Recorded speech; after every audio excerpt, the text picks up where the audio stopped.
بسم اللہ الرحمن الرحیم۔ السلام علیکم viewers, welcome to my channel Qirat of Quran. Viewers, آج میں آپ کے لیے سورہ القصص کے رکو نمبر 2 کی قرأت لے کے آئی ہوں۔ ویورز، سورہ القصص کے رکو نمبر 2 میں آیت نمبر 14 سے لے کے آیت نمبر 21 تک آیات ہے۔ اس سے پہلے ویورز میں آپ سے کہنا چاہوں گی کہ میری ویڈیو کو آگے تک ضرور دیکھیں۔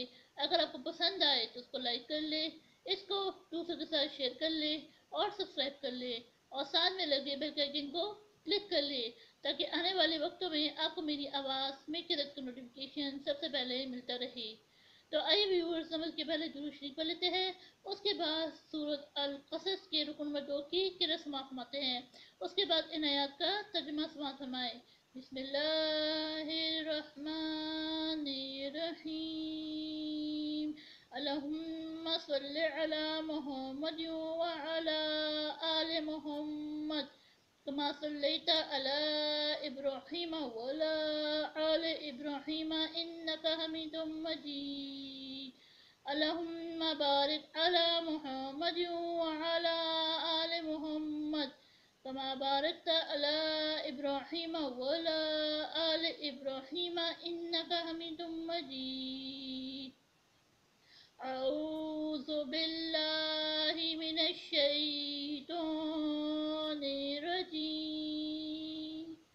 بسم اللہ الرحمن الرحیم۔ ولما بلغ أشده واستوى آتيناه حكما وعلما وكذلك نجزي المحسنين ودخل المدينة على حين غفلة من أهلها فوجد فيها رجلين يقتتلان هذا من شيعته وهذا من عدوه فاستغاثه الذي من شيعته على الذي من عدوه فوكزه موسى فقضى عليه قال هذا من عمل الشيطان إنه عدو مضل مبين قال ربي إني ظلمت نفسي فاغفر لي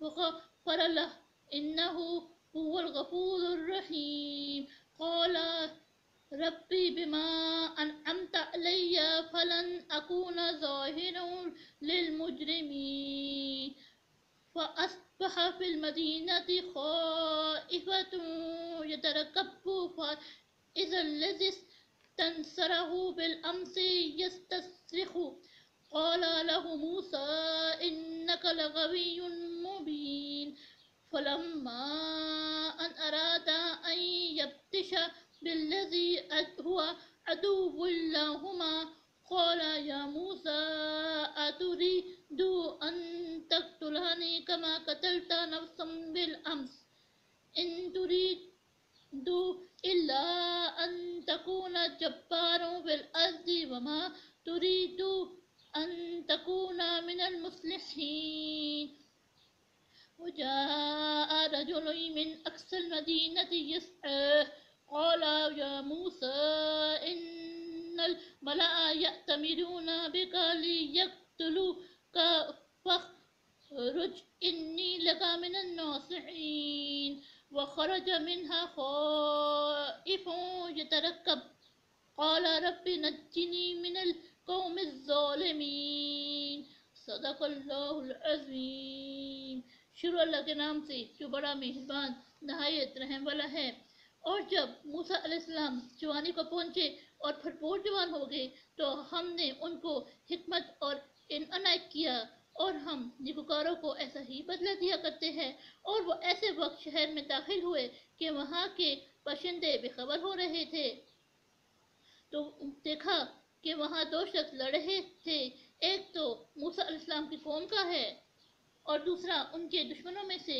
جو شخص ان کی قوم میں سے تھا اس نے دوسرے شخص کے مقابلے میں جو موسیٰ علیہ السلام کے دشمنوں میں سے تھا مدد طلب کی، تو انہوں نے اس کو مکہ مارا اور اس کا کام تمام کر دیا۔